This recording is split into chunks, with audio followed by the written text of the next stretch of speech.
Good morning, afternoon or evening, everybody. Thank you ever so much for joining the webinar today. I'm Jess Beagley, Policy Research Manager with the NCD Alliance, and we'll just allow a couple more minutes for anybody to join that's having any technical issues, and then we'll get started. Thank you very much for your patience.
Okay, I think we should get started. Thank you everybody very much for joining today's webinar. I'm Jessica Beagley, Policy Research Manager with the NCD Alliance, and it's wonderful to have you all on the call today, especially if it's at an antisocial time for you, as I know it is for one of our speakers. So it's very exciting to see this happening because oral diseases have been recognised as having links with NCDs since the 2011 UN Political Declaration on NCDs, and we've seen this increasingly playing out at national and regional level, for example, with the developments at the WHO Afro Regional Committee meeting in recent years, and now with an increasing dialogue around sugar taxes and how these can be beneficial, not just for the traditional NCDs, as it were, but also for oral diseases. And the spirit of the NCD Alliance has always been that we are stronger together, and the more links we can be making between different diseases, the better it's going to be for the movement as a whole. So thank you very much to the oral health community and for your collaboration in this regard. There are four main items on today's agenda. We're going to be hearing about collaboration for better health outcomes and leveraging the NCD policy agenda for oral health to achieve an integrated response. And that's going to be with Katie Dane, who's the Chief Executive Officer of the NCD Alliance. We're then going to be hearing from Donna Kennedy from the New Zealand Dental Association, who's going to provide us with a case study from New Zealand on action on sugary drinks. And then from Chirapun Kitby, who's a representative of the Sweet Enough Network and a member of the Thai NCD Alliance, and who's going to share a case study of Thailand with us in terms of working with the National NCD Alliance. And then we're going to hear from Chaz Chagate from FDI on accelerating action on oral health and NCDs, and this draws from a policy brief which NCDA and FDI were very pleased to be producing together. So without further ado, I will pass over to Katie Dane, who's the Chief Executive Officer of the NCD Alliance. Over to you, Katie. Thanks, Jess, and good morning, everyone. And thanks also from me to FDI for organising this webinar with us. So firstly, if we go to the next slide, I'll just give a little overview of where this webinar is coming from, and a little bit about who we are as the NCD Alliance, in case you're not familiar with us. We're a global civil society network focused on the prevention and control of non-communicable diseases. We bring together 2,000 organisations in 170 countries, set up almost 10 years ago by three of the major international federations of the big four diseases, as it were, in terms of diabetes, cancer and cardiovascular disease. And since those 10 years, we've really broadened out in our own work on NCDs to focus on a much broader definition of non-communicable diseases, including oral health.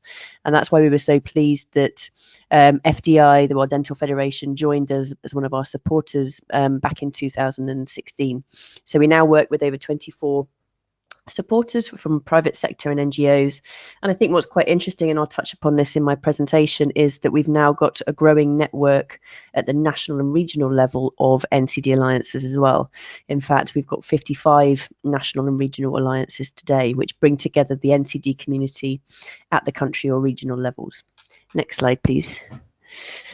So as I mentioned, we were really pleased that we established this partnership with FDI and obviously the oral health community back in 2016.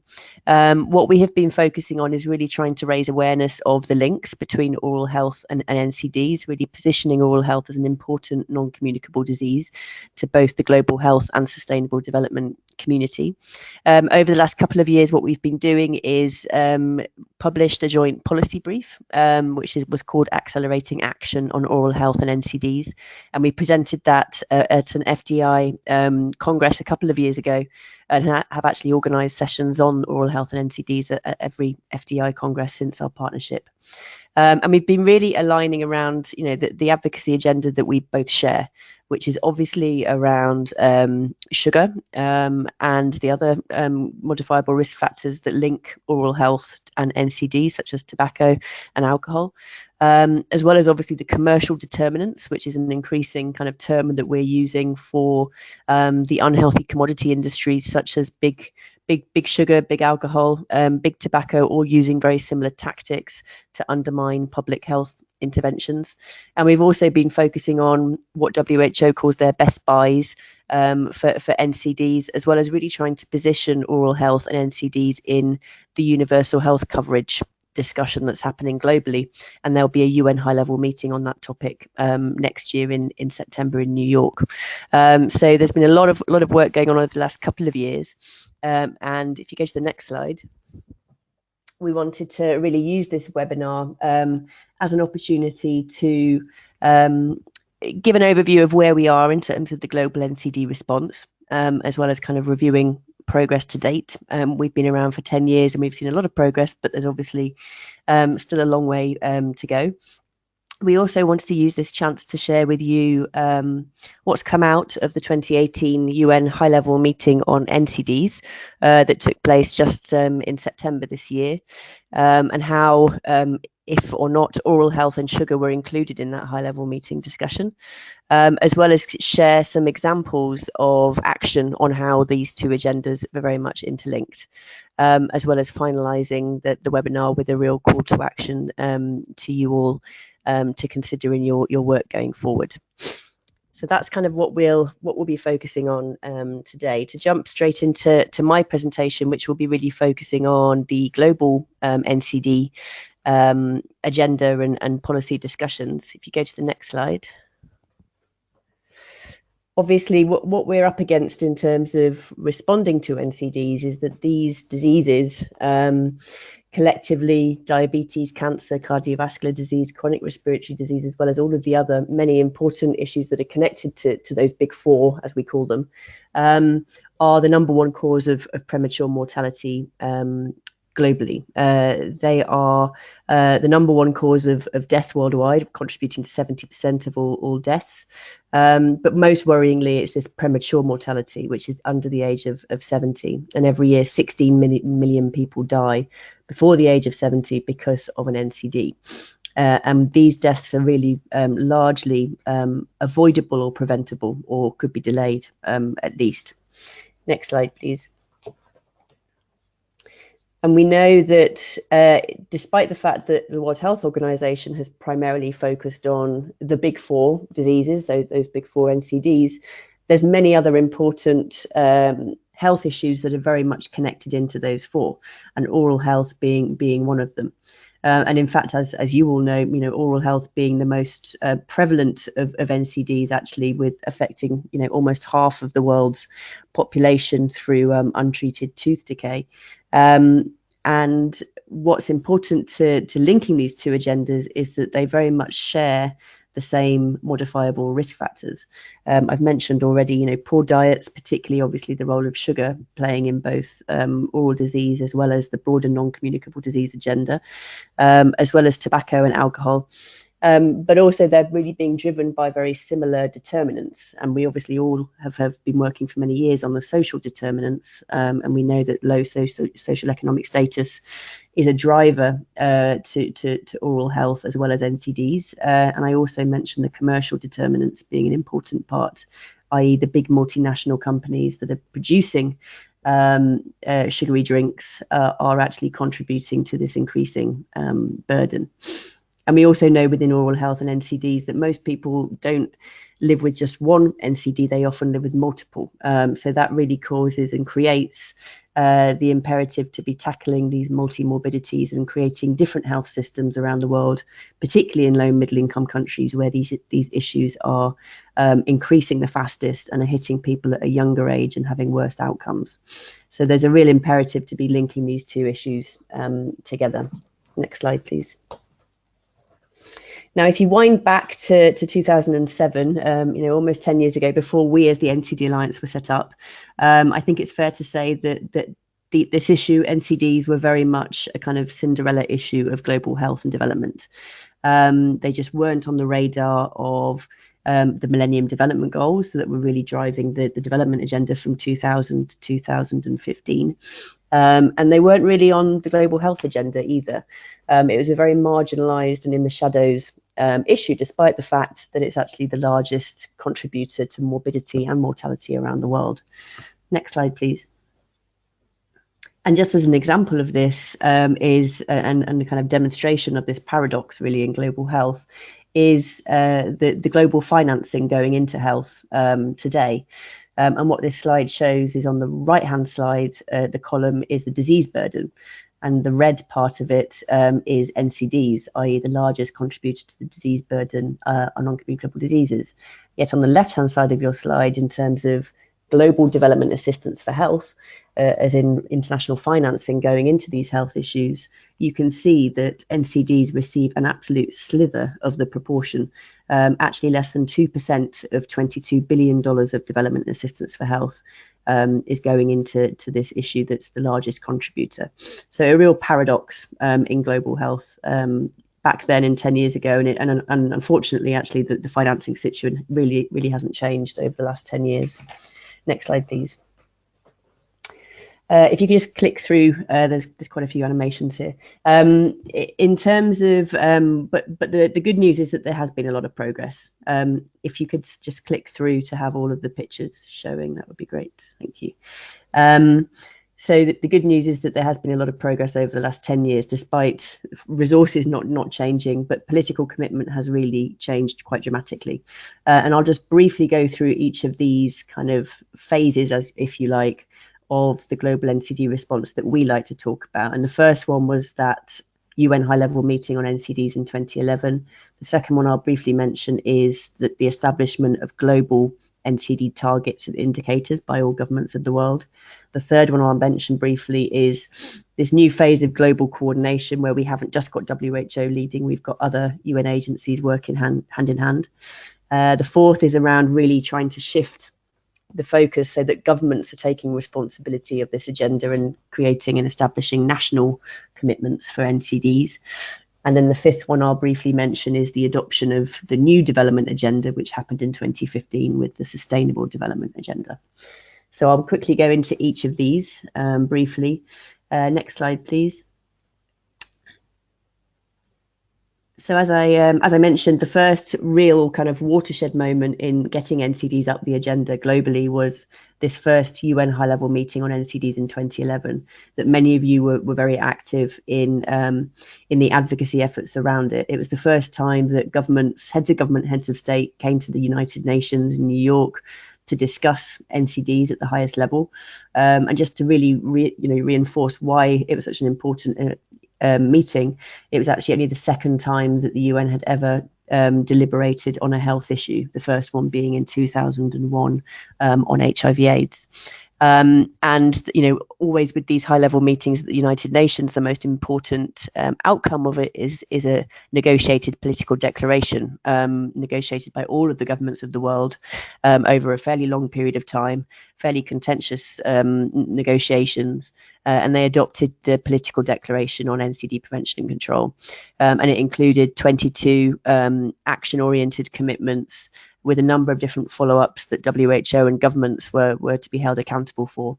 And obviously what was so important in this declaration for the oral health and NCD agenda was paragraph 19, which really recognised the fact that renal, oral and eye diseases pose a major burden and share many of the common risk factors and benefits from common responses.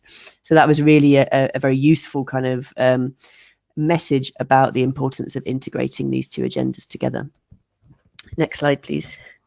The second important landmark in the response was when WHO adopted their Global NCD Action Plan from 2013 to 2020. And it really focused around four main pillars in the response, which have been useful in orienting countries as well in how they're addressing NCDs. It focuses on governance, so things like having a national NCD plan in place, national targets, having an effective and well-resourced NCD unit within the Ministry of Health, for example. It focuses on obviously addressing the risk factors as well as the upstream determinants, whether environmental, social, and commercial determinants. It has a really strong focus on health systems and the fact that there's a real need to be reorienting health systems from very much an acute care model to much more of a chronic care model, with more of a focus on prevention and health promotion. And fourthly, it focuses on surveillance and monitoring, with what we see as many countries having very, very weak surveillance systems for NCDs and very weak capacity in this area. So what the Global Action Plan really did was it really moved the process from the political, which was the high-level meeting, to much more of the practical realm of what countries and all international stakeholders need to do to move the agenda forward. Next slide, please. The third important milestone was really when all governments of the world adopted the first set of global targets on non-communicable diseases. Up until 2013, there was no set of global targets, no global ambition of where we wanted to be going in a 10 or 15-year period. And as the former WHO Director General Margaret Chan once said, what gets measured gets done. And the absence of these global targets was in fact really, in our view, a real hindrance in actually getting political leaders to focus on the issue, because nothing was getting measured, so therefore they could not take enough action as we would have liked them to have done. And we've seen over the years so many different examples of where global targets and indicators have been really useful in accelerating action, such as the Millennium Development Goals on the left-hand side, as well as many HIV/AIDS targets, such as treat 3 million by 2005, have been really important kind of rallying cries for political leaders around the world. So WHO had a whole process around developing these global targets. We ended up with 9 global targets and 25 indicators. And the one that is kind of many organizations as well as governments have really based their movement around is the 25 by 25 target, which is reducing premature mortality by 25% by 2025.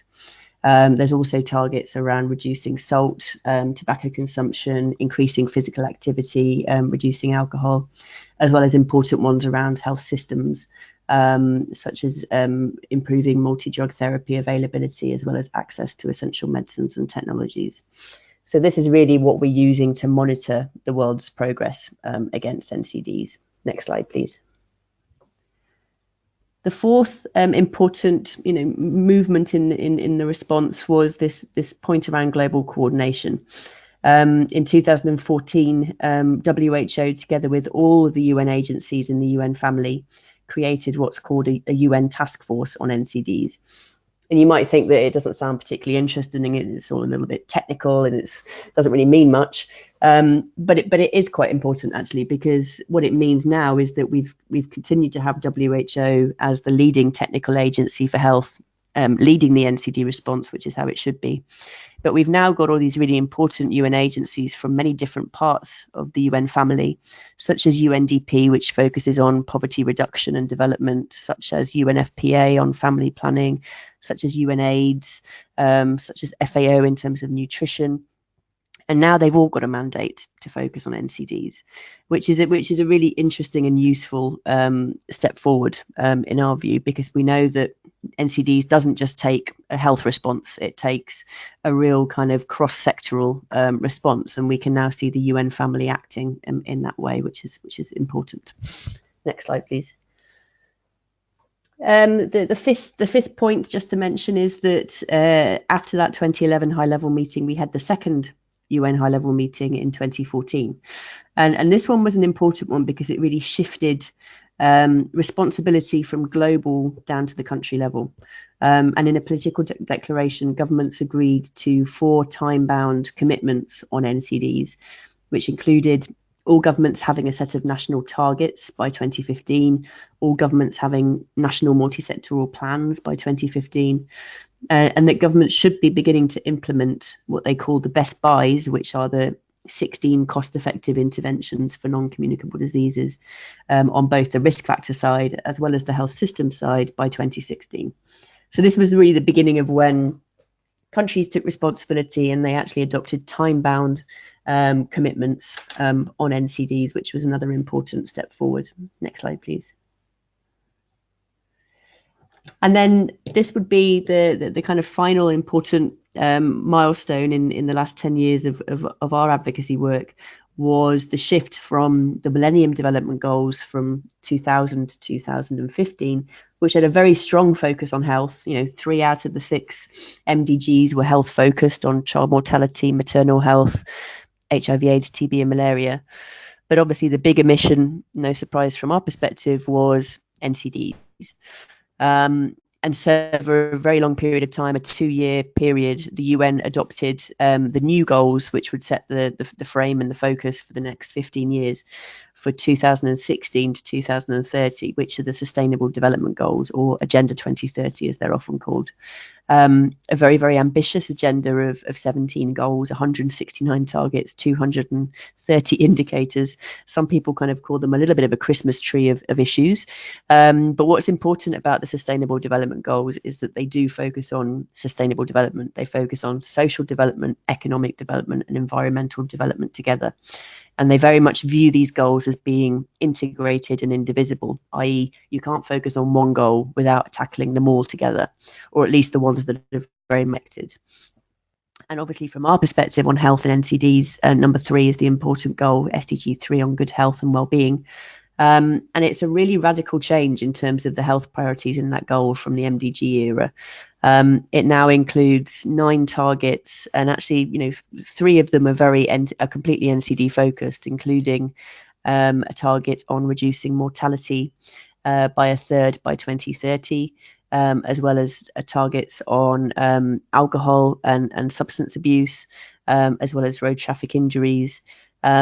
So it's a very different picture now in terms of the health priorities, global health priorities, you could say. NCDs are very much now central to what the global health and development community should be focusing on. Next slide, please. And then the most recent important milestone in the response has been the 3rd high-level meeting on NCDs. I mentioned the first in 2011, second in 2014, and the 3rd one was just in September in New York. So the 3rd time that heads of government, heads of state were attending. Next slide, please. And why these high-level meetings are important is really it kind of puts health and NCDs at the highest political level, and it's also an opportunity to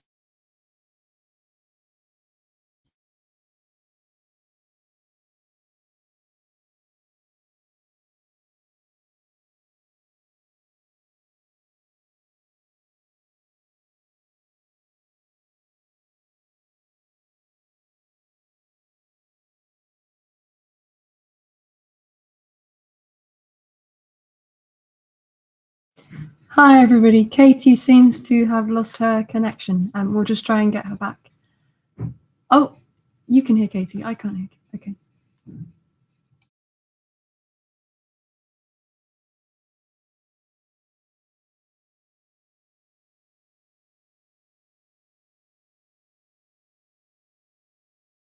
Katie's just rejoining. Sorry everybody, she'll be back very shortly.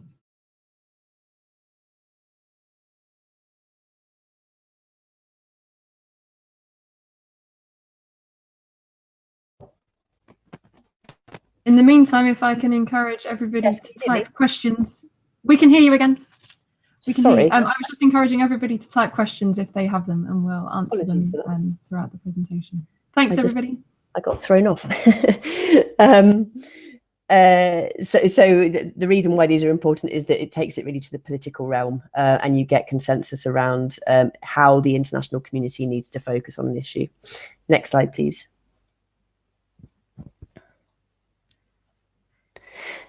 So what was the context for this high-level meeting? In terms of the positives, I think we saw that global awareness on the issues had really changed, substantially over the previous high-level meetings. We also saw a real presence of political leadership from some governments that we hadn't seen previously. The other important context that there was this real plethora of previous plans and targets and commitments that had been made. So we weren't starting from scratch or at the beginning. And the other important frame for this high-level meeting was that NCDs had already been included in the Sustainable Development Goals. So there was no question that NCDs were being recognised as a poverty and development issue. And there was also really strong consensus on what works for NCD prevention control, as well as a really effective and strong civil society movement that, again, it wasn't there so much right at the beginning in 2009-10. Next slide, please. However, in terms of the negatives of what the context was for this high-level meeting is, despite all of the milestones that I just highlighted in terms of the political progress globally, what we haven't seen is sufficient progress at the national level. And in fact, we put out a paper just before the high-level meeting which showed that more than half of all countries are off track to meet SDG 3.4, which is on the premature mortality target. And actually a small number of countries are actually stagnating and going backwards. Including high-income countries. It's not just a low and middle-income country issue.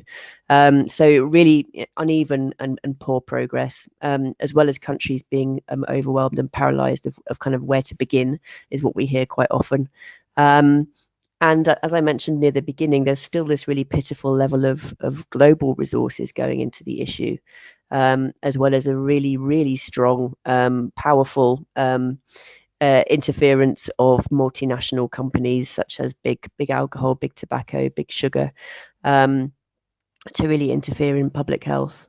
So this was kind of the context for the high-level meeting that took place in September, both the positives and the negatives. Next slide, please. And to really help frame the high-level meeting, I was involved in a WHO high-level commission on NCDs that was led by 5 of the co-chairs, which are included on this slide: Sri Lanka, Uruguay, Finland, Russia, and Sanyanishta. And our task was to really put together a report that would set the bar high for the high-level meeting and the political negotiations, to come up with some bold and innovative recommendations of how to really accelerate the response to NCDs. And the report came out on the 1st of June, just before governments were about to start negotiating what would be included in the political declaration for the 2018 high-level meeting. Next slide, please. Now, I think many of you will have seen there was a fair amount of controversy around the Commission's first report in the 1st of June.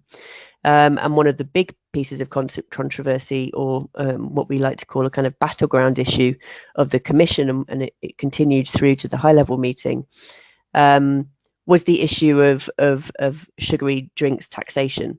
And actually what we saw was that certain governments on the Commission, particularly the US, essentially blocking the inclusion of taxation on SSBs to be included as a bold recommendation that governments should be considering.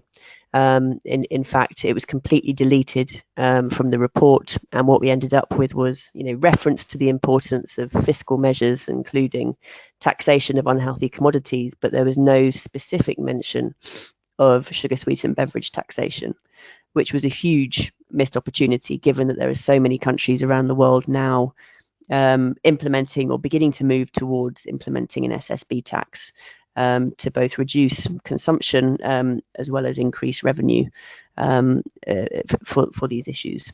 Next slide, please. And so what took place at the high level meeting was that we had 23 heads of government and heads of state. We had over 50 ministers, which was a good turnout, not as much as we would have liked, but still a good sign of political leadership for the issue. The main part of the agenda of the high level meeting was the adoption of the political declaration.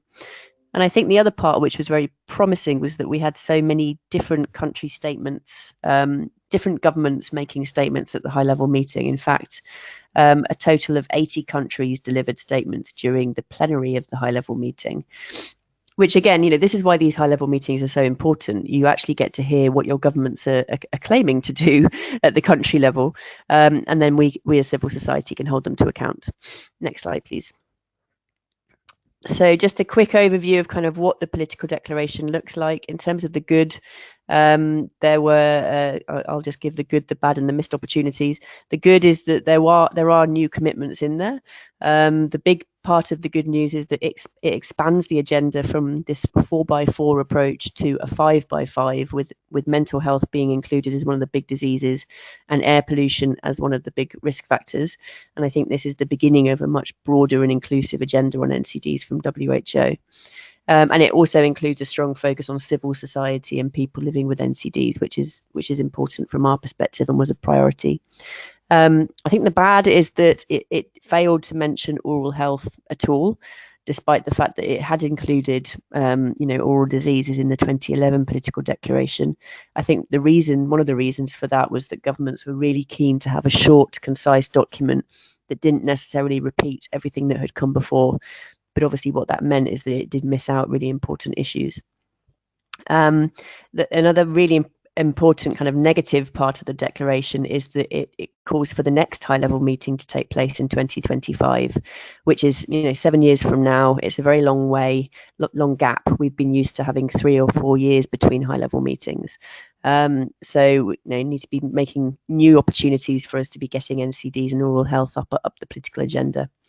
Missed opportunities are that there was a real controversy around including mention of WHO's best buys, which are the cost-effective interventions, mainly because of the inclusion of taxation, which is unpopular with some governments, as well as there was a real missed opportunity, as I mentioned, of explicitly mentioning sugar sweetened beverage taxation. It talks about scaling up fiscal measures, but it doesn't talk about SSB tax. So a real missed opportunity there, and essentially a bit of an omission on sugar in the political declaration as a whole. Next slide, please. So just to wrap up my presentation, obviously these global processes and meetings are critical, but we're also recognising in the NCD Alliance that our global advocacy work needs to be translated down to the country level, because that's where we're not seeing enough progress at the country level. And so the way that we do this is through this fantastic and growing network of national and regional NCD alliances around the world. So next slide, please. What we have at the moment is, in 2015, we did a bit of a mapping of how many alliances we were aware of. We had 43 in 2015, and today there's 57 national and regional alliances around the world. And what they do is they really unite the active, civil society organizations working in NCDs at a country or a regional level. They're all very different in shape and size, but what they share is a focus on advocacy. They share a really strong relationship with their Ministry of Health, and they really share being the legitimate voice of NCD civil society at the country and regional level. So for us, these are really important networks, and obviously we really want to make sure that those alliances are including the oral health community at the country and regional level as well. Next slide, please. And just to say that there's a fantastic resource on our website called the NCD Civil Society Atlas. If you haven't seen it, I recommend taking a look. What it does is it provides a snapshot of what the alliances have been doing across the 4 A's of civil society: advocacy, raising awareness, improving access, and increasing accountability. And it has case studies of the many fantastic campaigns going on and service provision that these alliances are actually providing people living with NCDs in these countries. So it's a fantastic resource just to give a snapshot of the many different types of activity that these alliances are doing. And as I say, we're really keen to make sure that we strengthen the connections between national dental associations and the oral health community more broadly at the national level with these coalitions. So thank you. I think I'll finish there, Jess. Thanks, Katie. So we haven't seen any questions come through yet, and please do type them if you have them. But just one to you, Katie. So we've seen, the integration of oral health and other NCDs, come in peaks and troughs over the years since 2011, and between now and the next UN high-level meeting in 2025.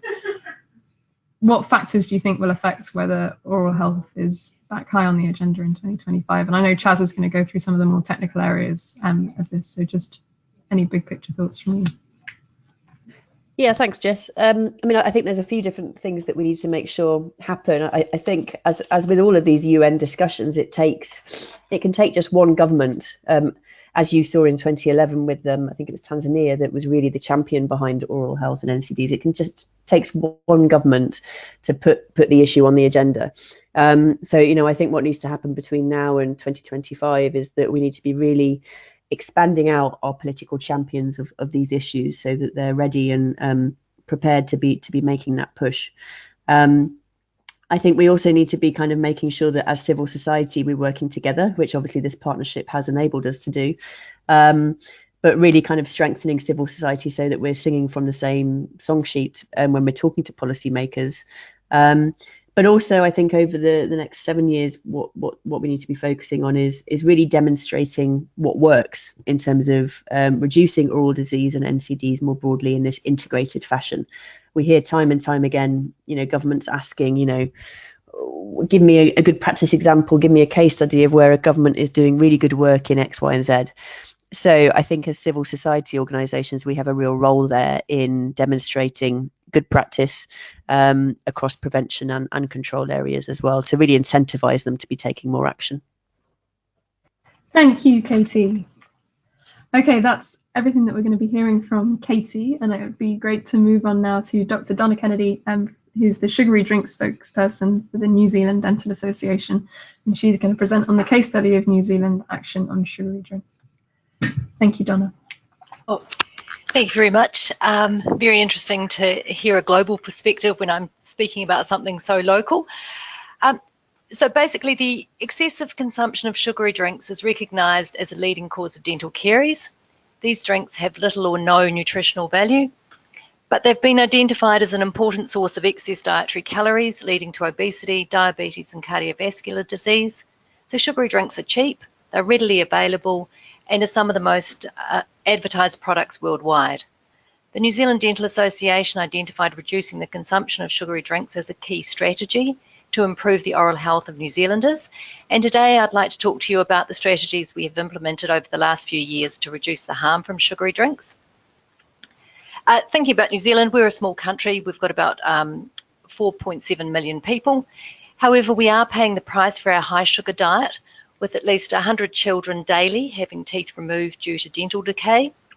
And also dental treatment under general anaesthetic is the #1 reason children are admitted to New Zealand hospitals. In addition, nearly 2/3 of New Zealand adults and children are either overweight or obese, with higher rates of obesity for Māori and Pacific peoples, and those of higher deprivation. So excess consumption of sugary drinks is no longer a looming public health crisis in New Zealand, but a very real one.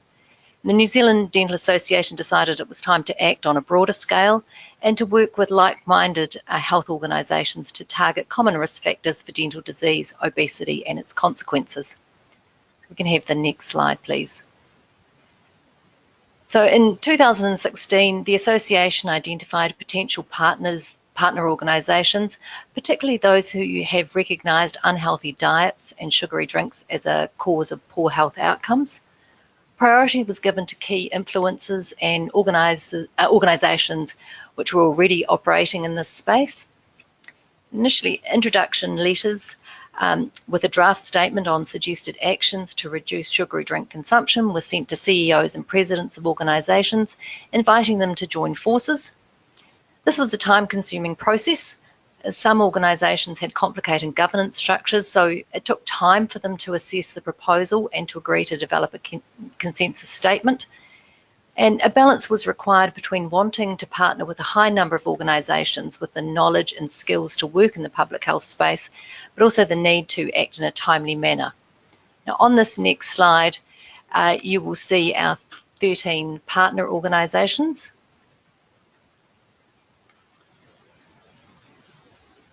So, next slide coming up. Thank you. And so these are the organisations that developed the consensus for actions to inform the public about the negative health impacts of sugary drinks and to advocate for proven population-wide strategies to reduce sugary drink consumption. There are key organisations such as like Heart Foundation, Cancer Foundation, public health associations, as well as dental associations. Not all contacted organisations participated.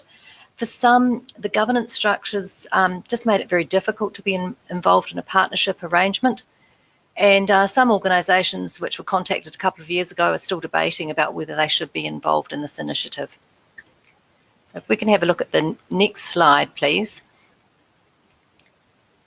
And here are the 7 actions that were identified. The success of the strategies is very dependent on the political climate, and that has determined the timing of specific actions. And so I'd like to discuss the types of activities that have been associated with these 7 actions since the consensus statement was released in 2016, with particular emphasis on the action points where we are having some impact. So if we can have the next slide up. Our first action point was introducing a sugar icon on packaged drinks, indicating the teaspoon amount of sugar on each drink. So the New Zealand government has acknowledged that people want to know how much sugar is in food and how they can eat and drink less. However, the current labelling regulations do not provide adequate contextual information to enable consumers to make informed choices. The Australian and New Zealand food labelling regulation is currently being reviewed, and the Dental Association made submissions on strategies to improve labels on food and drinks, particularly around sugar icons and traffic light type warnings on high sugary drinks. We're expecting the results of the process next year and hope the future food labels will be clearer for the public. Also, there's a private members bill before Parliament calling for labelling of sugary drinks with a sugar icon.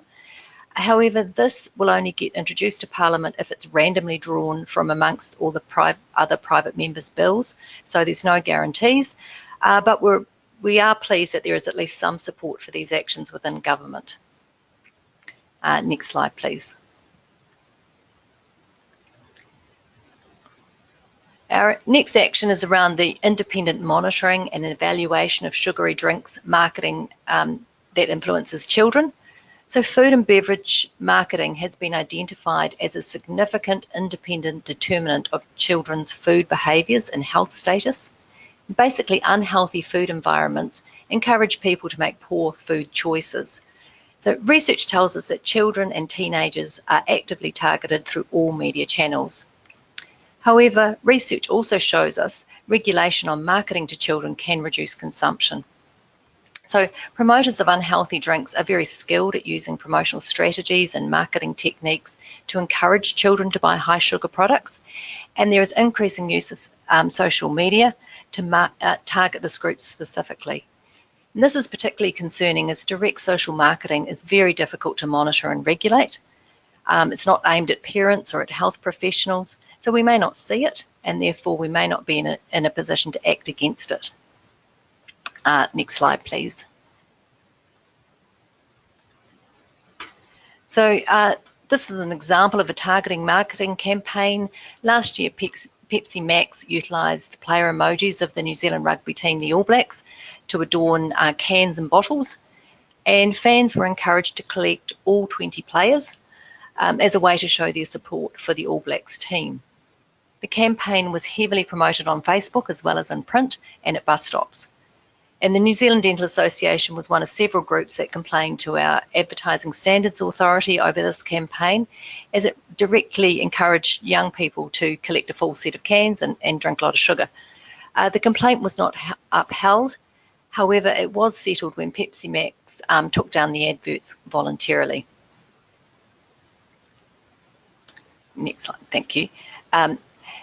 Next action is urging the government to adopt the WHO limit guidelines on daily sugar intakes. So those recommendations, less than 10% of total energy should be from fresh sugar, and less than 5% is recommended to prevent dental decay. So the guidelines refer to additional sugars, not those naturally occurring in fruit and vegetables. And our data in New Zealand show over half of New Zealanders consume more than the WHO guidelines. Unfortunately, our Ministry of Health has yet to introduce guidelines on daily sugar intakes, but it does have some specific recommendations in their healthy eating guidelines for reducing sugary drink intakes. So we have made some inroads in policy here. Our next slide, please. So our fourth actions are around encouraging the public to switch to water by initially introducing warning labels highlighting sugary drinks as risk factor for obesity, diabetes and tooth decay. So warning labels and graphic images showing the consequences of high sugar diets on health, such as rotten teeth, have been shown to be effective at reducing the amount of sugary drinks sold. Some research suggests up to a 20% reduction in drink purchases when drinks had pictures of rotten teeth on them, and also a significant reduction when drinks had warning labels.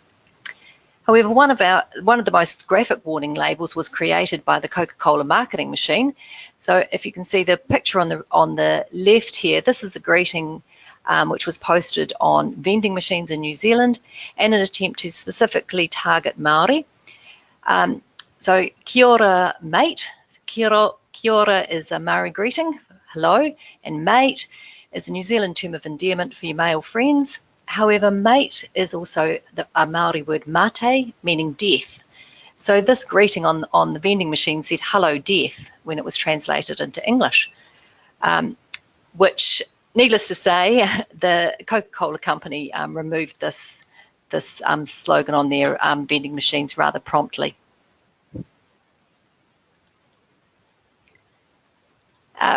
Next slide, please. Our other initiative with encouraging the public to switch to water is our social marketing campaign, Switch to Water, which is in its fourth year running. This campaign is run solely by the New Zealand Dental Association without any corporate sponsorship.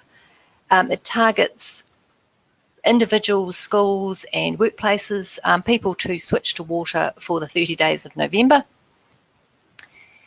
Last year we had 26,000 people signed up and participated in this event, and this year we've got about 15,000, but the campaign's still running, so we haven't got our final numbers yet. The campaign is usually headed by a well-known New Zealand sports person, and for the last 2 years we've been lucky enough to have our New Zealand Olympic pole vaulter Eliza McCartney. And if we could just please play the video. So this is a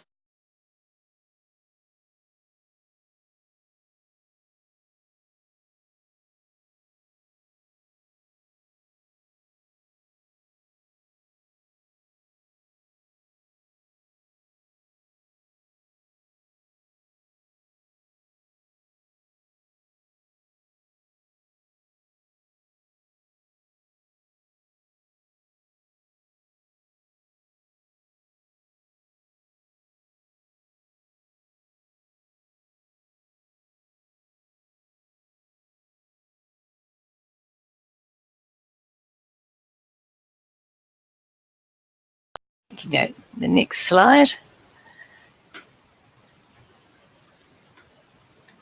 So our fifth strategy is working with schools and the Ministry of Education to introduce water-only policies.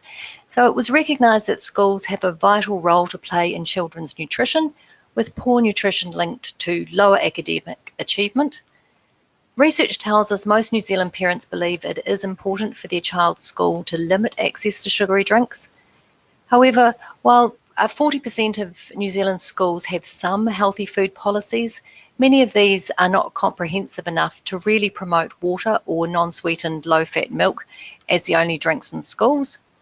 Therefore, the New Zealand Dental Association developed the Adopt a School program for dentists to support their local school to become water only. And we're very proud to receive an FDI Smile Award this year for this program. And this is a photo of our NCDA President, Bill O'Connor, receiving the award at the last FDI conference. So I would like to talk to you a bit more about this program, which will be on the next slide.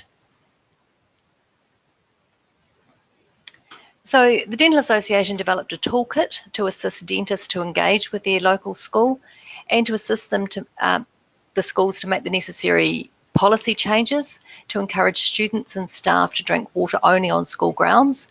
The toolkit involves presentations, letter templates, also ideas for school fundraising, which don't include selling sugary foods or drinks. Colgate also came to the party on this program, and they supply a toothbrush and toothpaste for every child at a water-only school. And currently there's 39 schools signed up to the program, which means a coverage of more than 13,250 children. This is a really exciting initiative supported by our dental association, and our local dentists have really enjoyed being active in their communities and helping their schools. So it's hoped more dentists will continue to sign up to help out their local schools become water only in the future. We can have our next slide, please. So our sixth action was working with our local councils to implement water only policies, and local government was identified as a key partner. Not only are they responsible for the quality of the drinking water, but they also manage infrastructure within cities and towns where events take place. So sports stadiums, concert venues, libraries, community centres, and free drinking water is supplied in all events held at council venues, and people are encouraged to bring along their drink bottles to concerts and sports games. The photos at the bottom here, furthest right, is the mayor of my local city, Nelson, and she's pictured here with one of our drinking fountains. We have quite a few around the city. The middle photo is from Nine Eye Community Market, and this is in Wellington, and the food vendors at this council-backed market had to commit to selling healthy foods that minimise fats, sugar and salt and promote water only as a drink of choice. Furthest on the left here is our district health boards. So alongside the local councils, we really targeted our district health boards to supply only non-sweetened drinks within all hospital facilities, including cafes, shops and vending machines. So Sweet Enough is our Nelson Marlborough DHB initiative, with the message being our kids are sweet enough, they don't need extra sugar. There was significant resistance to removing sugary drinks from hospitals, particularly from hospital staff. But now the policies have been in place for a few years, it just feels like common sense. And health organisations really should be role models for healthy diets. Now, our last action that we're working towards is an introduction of the sugary drinks tax in line with WHO recommendations. So initially, research into the many health benefits of introducing a sugary drinks tax relied on computer modelling to predict the improvement in the population's health from the expected drop in consumption. However, as countries introduce sugar drink taxes, actual changes can be measured. So not only a drop in sales, but also manufacturers reformulating drinks to reduce the sugar levels to avoid the tax. The proof of a drop in decay with introduction of sugary drinks tax may take a little while to come through. And currently there is one study in New Zealand which aims to measure the predicted reduction in caries increment in New Zealand adults with the introduction of sugar tax.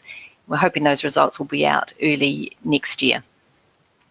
So with the evidence supporting the fact that sugary drinks are directly linked to rising rates of obesity and that sugary drink taxes will reduce consumption, it does feel inevitable that New Zealand will join many other countries and introduce a sugar drinks tax. However, continued pressure from health organisations is required to bring about this really important change. So in summary, New Zealand and partners will continue to advocate for a range of measures to reduce the high amounts of unnecessary sugar drunk by New Zealanders. One action is never enough. So evidence-based strategies will continue to be supported. We have found the key to making progress in this area is by having effective partnerships as well as a clearly defined strong basis for coordinated activities such as our consensus statement, which enables us to target actions where they're likely to have the greatest benefit. Thank you. Dana, thank you very much to you. That was absolutely fascinating. I've got one question. So you mentioned the importance of partnerships, but I wondered if there's any other advice that you would give to organisations in other countries that are hoping to take similar action on sugary drinks.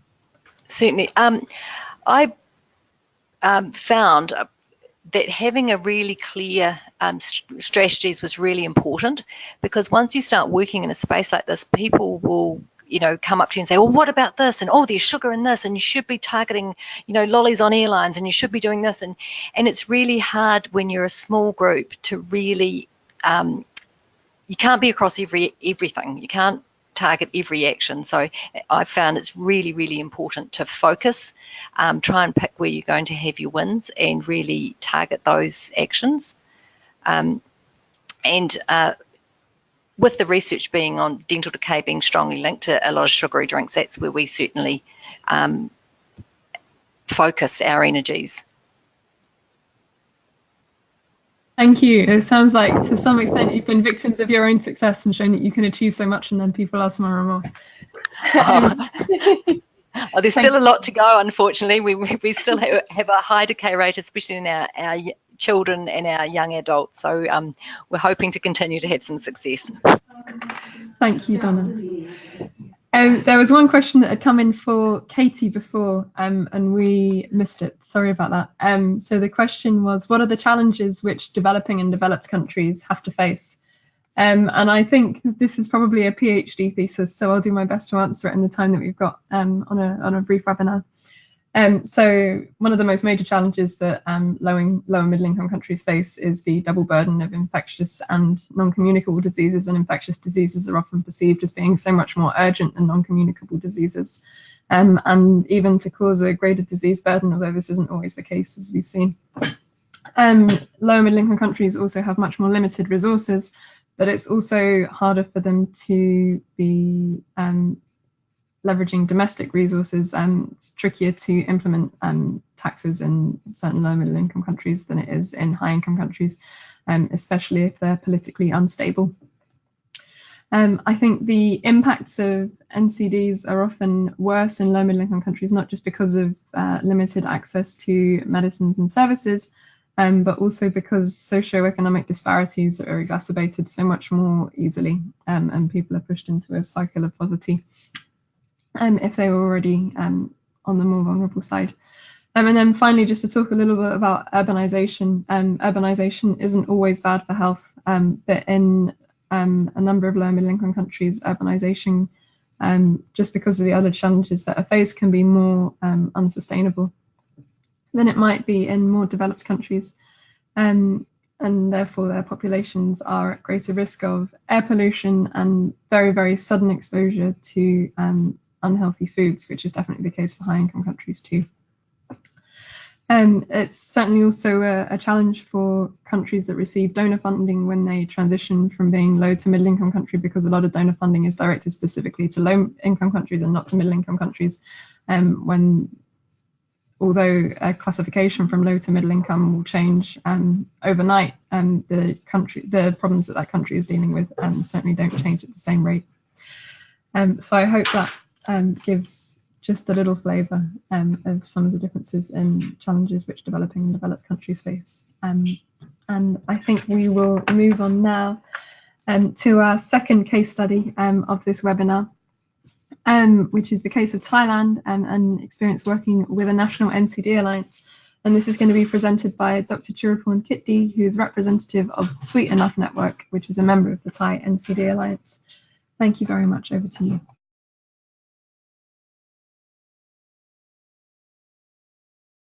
Okay, thank you.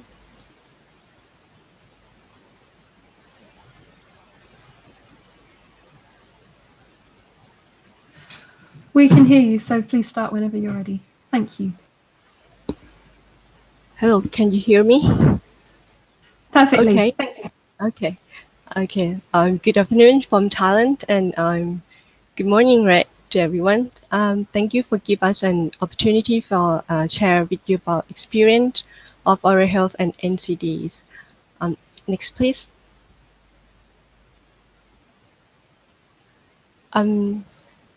For NCD Alliance, we are now almost 28 professional organizations working together, and Sweet Enough Network and the Dental Association of Thailand are members of this alliance. As you can see that there are many organizations in this slide. Next, please.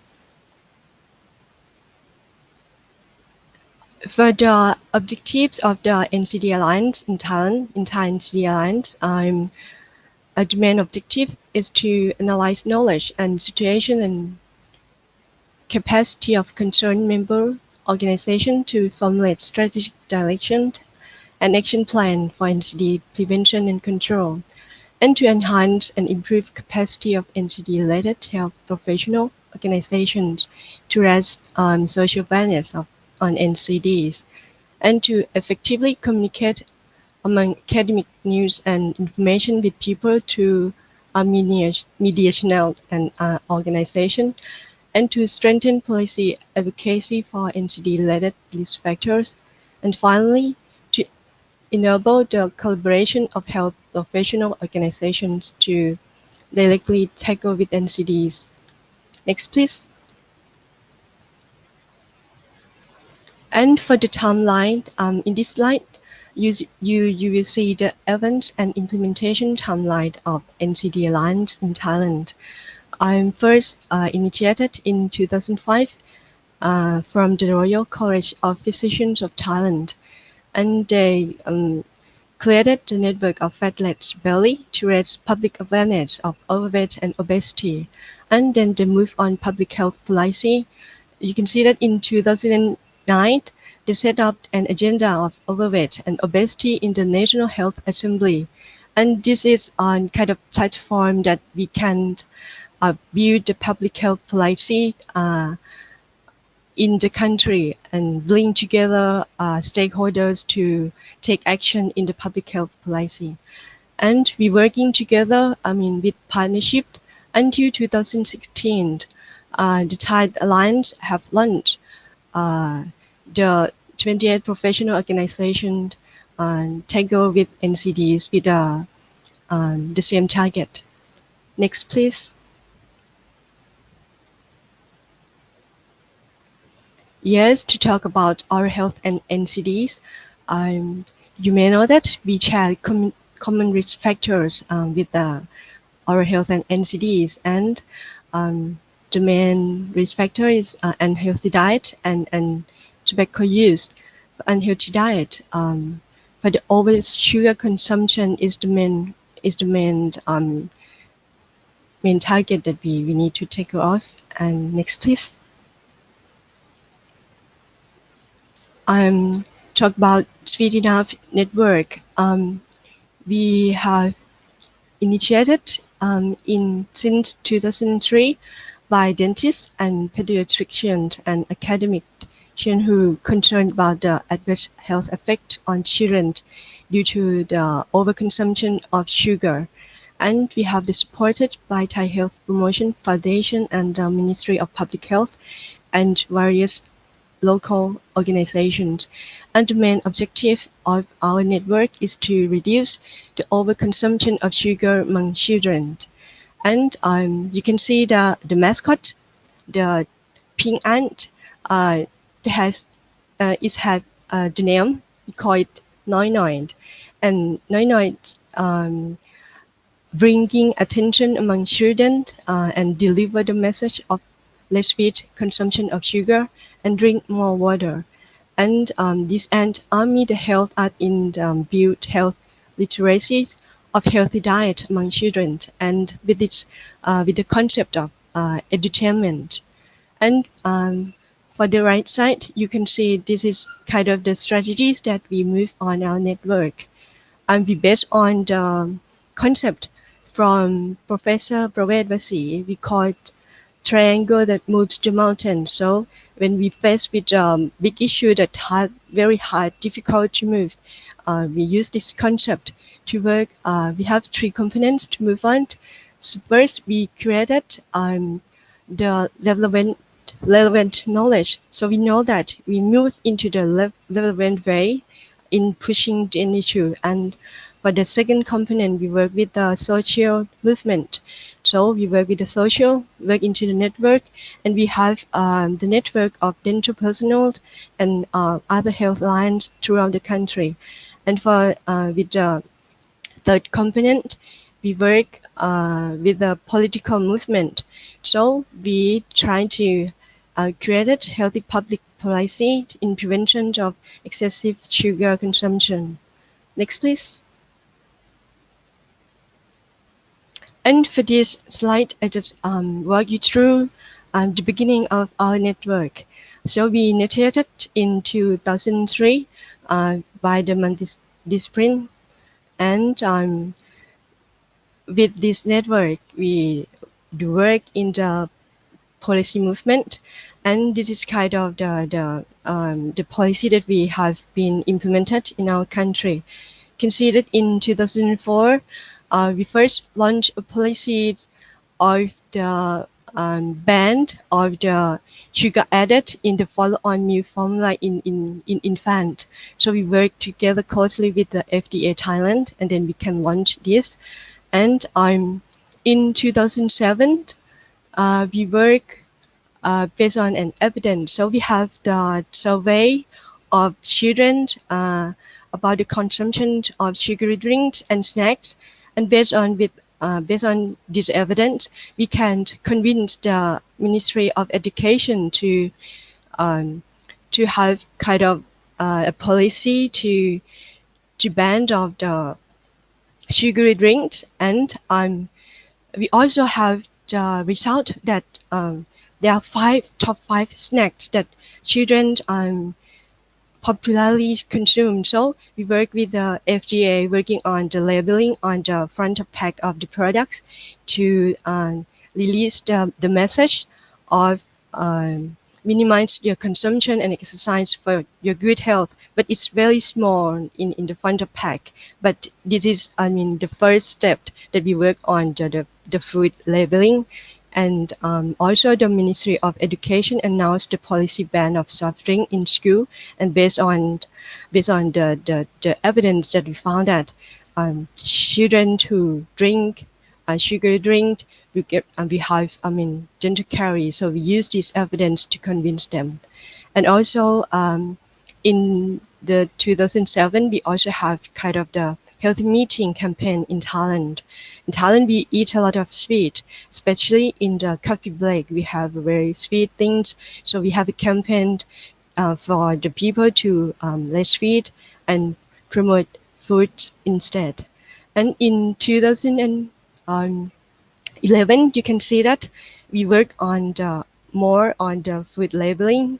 We have the front pack labeling of we call GDA, but at first we want to have the traffic light labeling, but we have kind of the strong resistance from the company, so we just negotiate and end up with the monochrome of the GDA to give the information to the people about the calorie that they have from consume that products, and sugar, salt, and fat in front of the product packet. And in 2013, we work more with the Ministry of Education, and at this time, we can launch kind of the ministry regulation to ban the soft drink in school. But it's still voluntary. So right now we have around 75% of schools, elementary schools that comply with this. And to move on, 2014, we work together. We work together closely with the FDA, and we have this healthier choice logo in the products to have the cut point of sugar, fat, and salt of your products, and give the logo with the products that meet the requirement of the cut point. And in 2015, we also working with Thai FDA for resize the sugar packet to 4 grams. Before we have 8 grams of sugar packet, and it's so when we have a coffee break, we added 8 grams of sugar, so we resize it into 4 grams. And this is a campaign of healthy meeting throughout the government office, and begin with the Ministry of Public Health first. And in 2016, we also work with all stakeholders, with our partners in policy movement on sugary tax. And then we succeed in enacted the law in September last year. And right now into the 2018, we also move on the policy, and we scaled up the speed enough policy in various cities in our country. And we encourage them, the network, to create innovation to reduce overconsumption of sugar.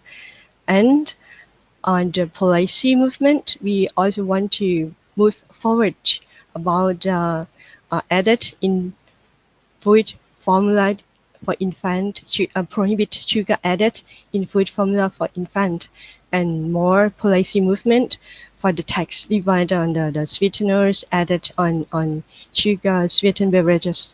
And with this, we movement on policy movement, networking, and building capacity among our stakeholders. Next, please. And with this slide, you will see I will walk you through the start of the sugary tax movement. So we started in 2008, and we review all the evidence in this world about tax and price intervention to tackle with obesity.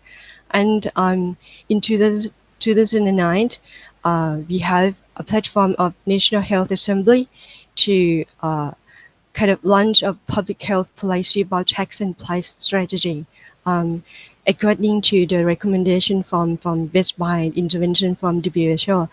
And in 2010-2014, we work closely with our networks and generate concrete evidence. We ready. Have a concrete evidence for move on this sugary tax. And in 2015, the window of opportunity is opened. We have kind of the National Reform Steering Assembly and the Health Environment Committee. They consider the sugary tax as a quick win, so we give them a white paper and we work closely with them, with the political sectors, and then we can move forward this issue. And in 2016, we passed an approval of the National Reform Steering Assembly, but we still have kind of very strong resistance from the beverage company. So we work together that we have a target that we will tax on the sugar drinks with a cut point of 6% of sugar. But with the resistance from the companies, we have negotiated and we give them kind of the grace periods for them to adapt. And in 2017, we just tax over 10% of sugar and give them 5 years to adaptation until 6% of sugar with a progressive tax rate. Next, please.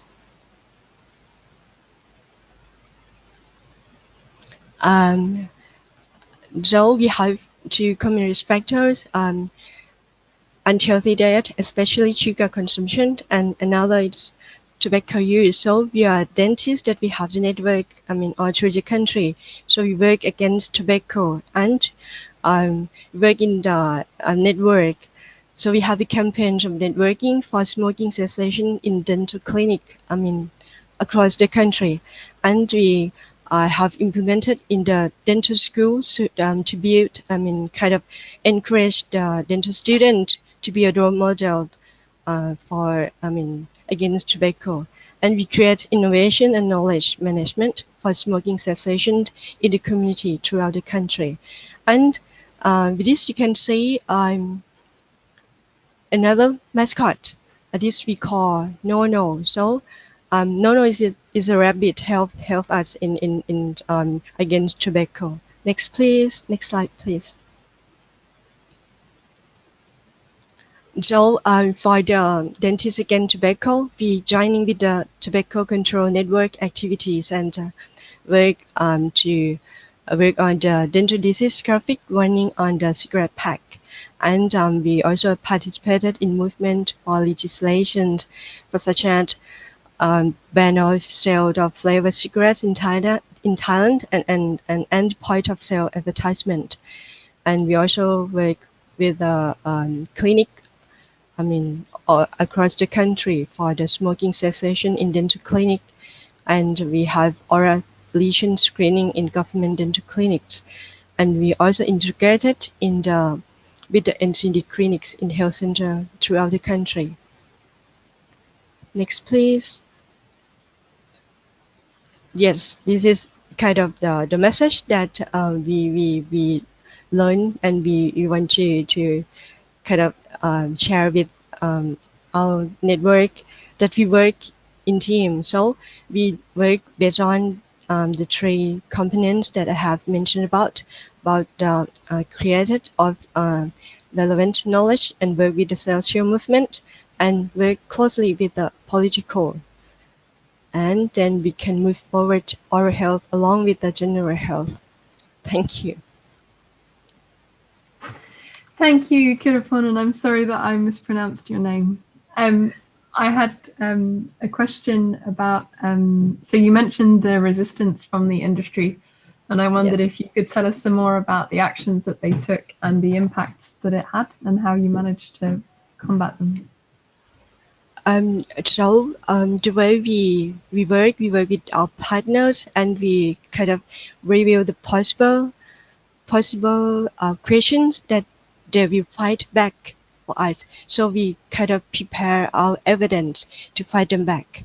What kind of questions that they will have when we implement this policy. So we have prepare evidence ready to fight, and we work along with the academicians. We have the technical support from our partners, so we work together as a team.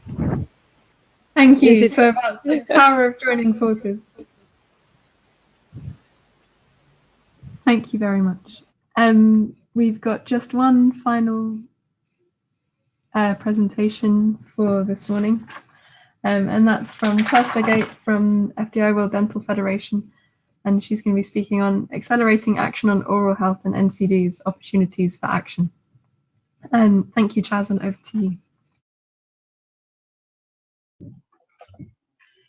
Thanks a lot, Jess. So firstly, I'd like to say thank you to the NCD Alliance for organising the webinar, and all the speakers for setting the scene for my presentation, which, as Jess mentioned, is on accelerating action on oral health and NCDs, and specifically looking at where there are opportunities for synergies across our disease communities.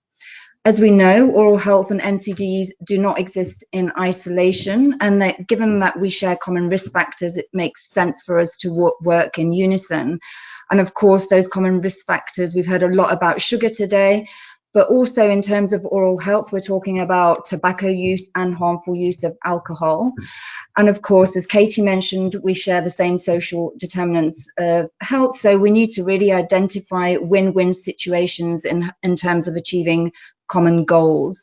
So on my next slide, what I'm going to do is talk about some key policy recommendations to accelerate action on oral health and NCDs. Katie mentioned in her presentation this joint policy brief that we launched with the NCD Alliance at the World Dental Congress in 2017. And really it highlights the associations between oral diseases and NCDs and provides a number of recommendations for their prevention and control. And actually it was officially launched during a joint session that was held with the NCD Alliance for the first time around NCDs. And I have to say we had a really great attendance with over 100 participants. But it wasn't just about the number of participants. We had a really high level of engagement who actively participated within the panel discussions. And again, we're continuing these joint sessions with NCD Alliance and WHO for all our World Dental Congresses. The 2018 Congress focused specifically on sugar.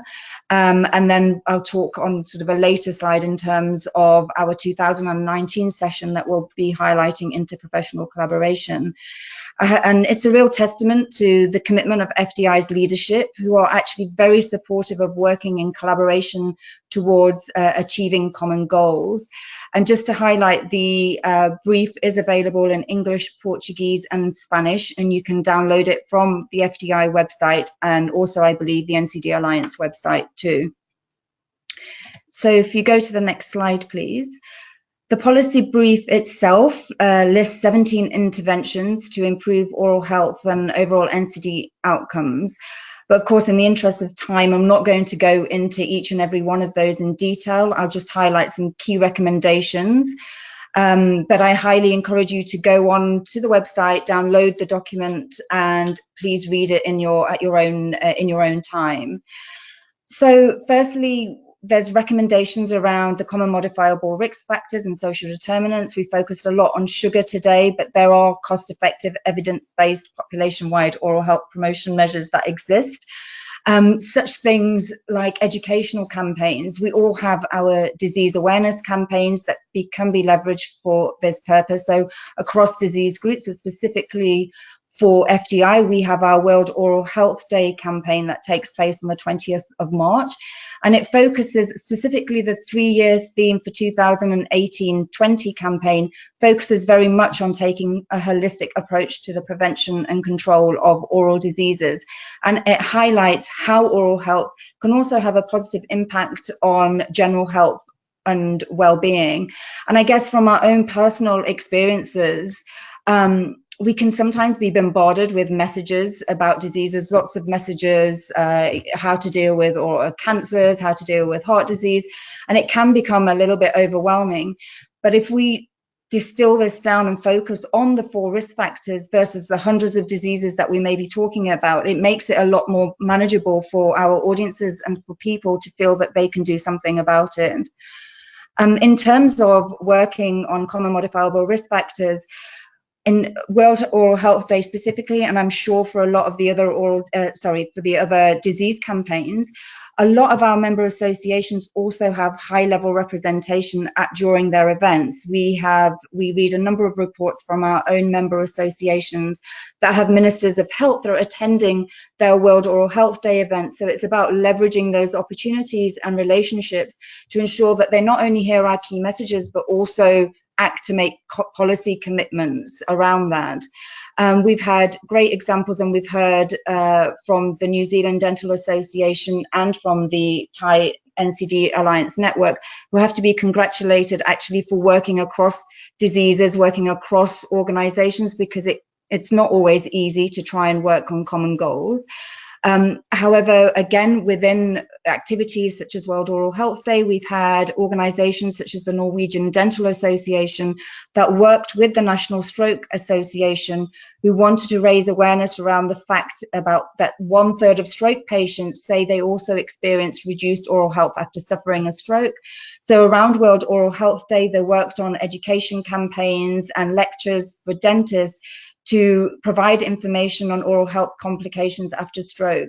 And of course, these kind of activities really help to generate attention, awareness, and they got very good media coverage, which is all great for our cause. We also, as I mentioned, heard from our previous speakers on strategies that are implemented around sugar, and I'll talk a little bit more about this later. But in terms of associations between oral health and other disease, and strengthening interprofessional collaboration between oral health and oral health professionals, we can talk about improving the prevention and management of comorbidities, but the other important thing that we need to look at is how oral health can be integrated into the medical curricula of when our students are learning about broader health issues, how oral health can be integrated within that. And when we talk at the moment about prevention, we need to focus and push for prevention within these curricula, because what we need to change is the mindset of the current education system, which talks a lot about intervention. So it's really important for us to ensure that prevention is also included within those medical curricula.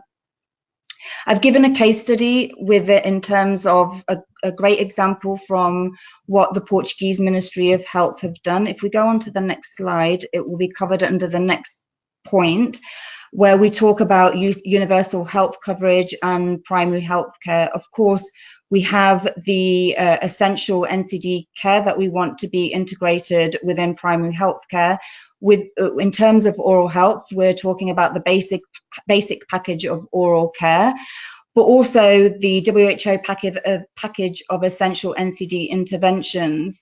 And as I mentioned, we have a great example of the Portuguese Health Ministry, who worked with our Portuguese Dental Association to ensure that they rolled out the national programme for the promotion of oral health, to ensure that every primary healthcare clinic also had oral health and dentistry represented within there. The Ministry of Health launched the project in 2016, and it was a pilot project implemented in 13 primary healthcare centres. And now there are over 60 healthcare centres offering dental appointments, and it's estimated that by the end of the second half of 2020, there will be at least one dentist per healthcare centre in each municipality. And Portugal really should be congratulated for this great initiative, because prior to this, oral health and dentistry and access to dentists was really for those that could really afford to pay for it in terms of private healthcare. It wasn't really freely and readily available across the national health system. So this is really a great example, and there's many more that exist across our member organisations, and again across probably the disease groups, in terms of how oral health and our diseases can be integrated within the primary healthcare level. The second point is, of course, taking a life course approach, ensuring that healthy behaviours are instilled early. We have many campaigns within FDI, such as our oral health for aging population programs. We have school programs through our Brush Day and Night and Smile Around the World projects. We have a whole series of videos that we produce for children, specifically targeting children around, and they're sort of around a banner of Mouth Patrol. And within World Oral Health Day, we also, within the toolkit, look at providing educational resources for children and for teachers, that they can use them as teaching aids within schools. So within the next slide, we already heard, sorry, next slide, please. So we already heard from Katie, and she highlighted many times from the ex-Director General of WHO, Margaret Chan, who used the what gets measured gets done a lot in her presentations, is that we need data to highlight the burden, but also demonstrate the impact of activities and the positive outcome of investment, and demonstrate a measurable difference. And also, of course, we want oral health and NCDs to be included in the sustainable development strategies and framework going forward. I will go into a little bit more detail on the next slide in terms of how FDI specifically is dealing with the issue of data. So if we can move on to the next slide, thank you, is governments, as I mentioned, cannot determine how to respond to oral diseases if they do not know the burden of oral disease. And again, this is cross-cutting across the different diseases and the importance of ensuring that we have data. So there is a crucial need to determine global baselines and indicators for measuring oral health, because currently there are none, or they're very limited. So to fill the data gap, FDI specifically launched the Oral Health Observatory in 2014 to collect data through a mobile app from our national dental associations in terms of the oral health disease status within their countries. So far, the project's being rolled out in 4 countries, and we have an interest from another 12 countries in the pipeline. And building on this, the FDI Vision 2020 think tank are also coming up with a standard set of oral health measures by which to monitor and track progress within oral diseases, so that globally we can be measuring the burden in a consistent manner and be collecting the same data on a global level. And we'll share more of this the information with you in the coming year. Next slide, please. Untreated oral diseases have increased by 40% since 1990 and will continue to rise if countries don't take action. So this will not only have detrimental health implications for populations, but it will also place a heavy financial burden on many countries. And it's estimated that the indirect cost due to oral diseases globally amounts to $140 billion US dollars yearly. So it makes sense for countries to invest in oral diseases. Every country will yield significant economic and social benefits from doing so. And again, as I think Katie highlighted in her presentation, it's not just about talking to ministers of health, it's talking to ministers of finance who make the budgetary decisions and making sure that those discussions are happening on a continuous basis, specifically bearing in mind that there can be change in the leadership of ministries. So really making the case that it makes sense to act on oral health because there'll be a positive return on investment. Next slide, please. So I won't go into detail here, as I believe Katie already covered this in her presentation. However, one of the things that we all should be doing is pushing for the integration of WHO best buys and other recommendations. We've heard, again, as I mentioned, a lot about sugar.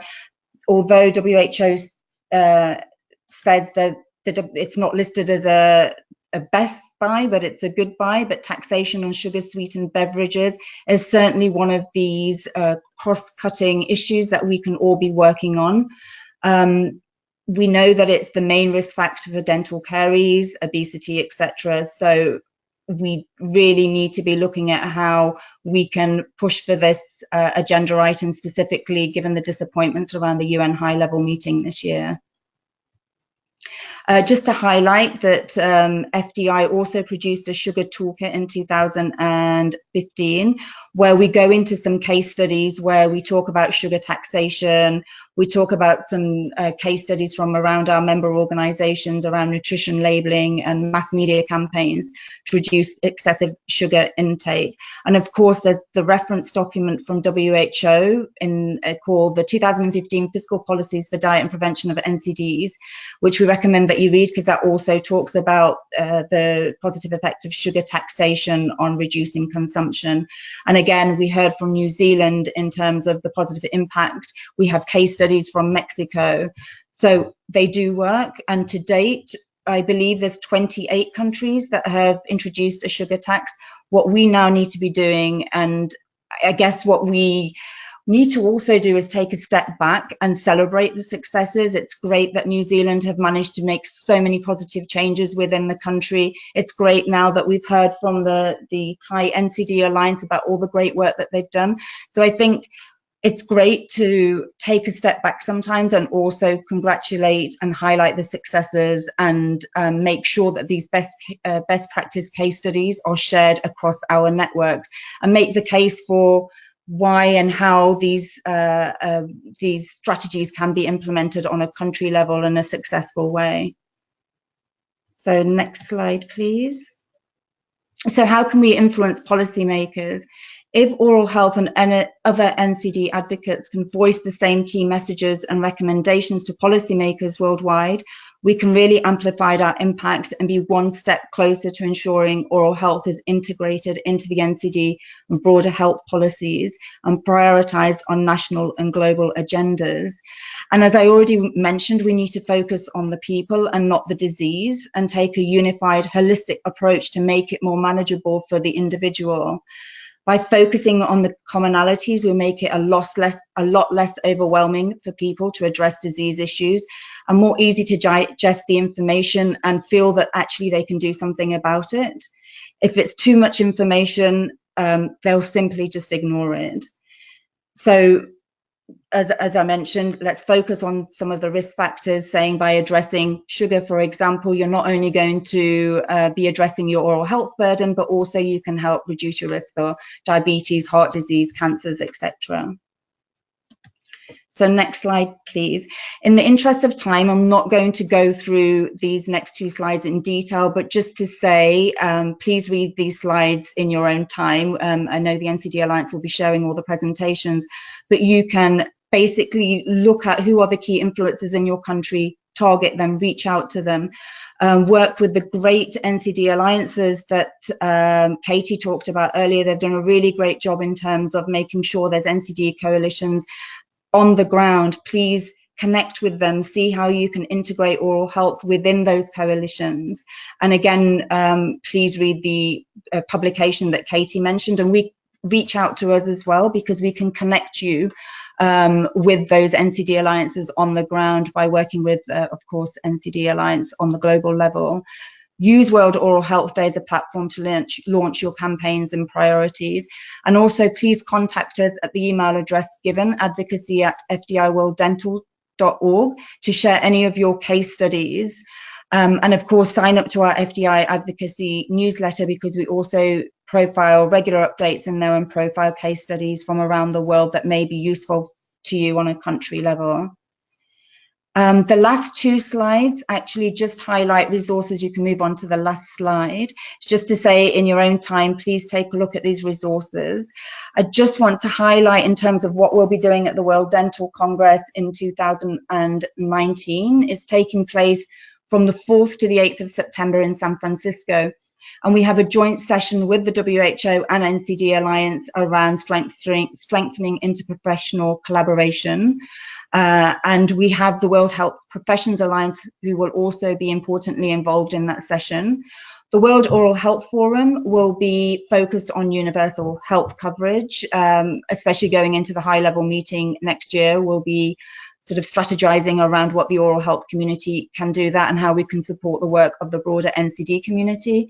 And the Science Committee Forum will be focused on the topic of tobacco. And the full program will be available through the Congress website in the new year.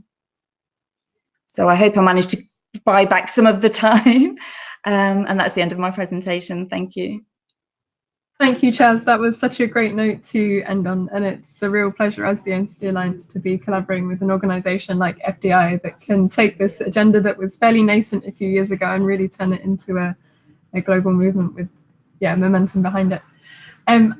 You mentioned the need for more economic data, and you talked a little bit about the WHO best buys and how SSB taxation isn't a best buy, but it is a good buy. And I just wondered if you had any idea if this is because of the amount of data that's available on the cost effectiveness of SSB taxation, or if the data is available and it says that it's only cost effective and not very cost effective. And yeah, is there hope that as more and more countries, 28 now, implement SSB taxes, that there will be data to make SSB a best buy and not just SSB taxation a best buy and not just a good buy? Yes, it's the second of the points that you make, and yes, it's the data, I believe, is currently being collected so that it can then move up to a best buy versus being just a good buy. Thank you, Chaz. Talking about good buys, thank you everybody for joining today, especially for bearing with us for the extra 9 minutes. It was worth every second. And I wish you all a very good rest of your day. The recording of the webinar will be made available on the NCD Alliance website and you'll be able to find it under the resources section. Thank you and goodbye for today.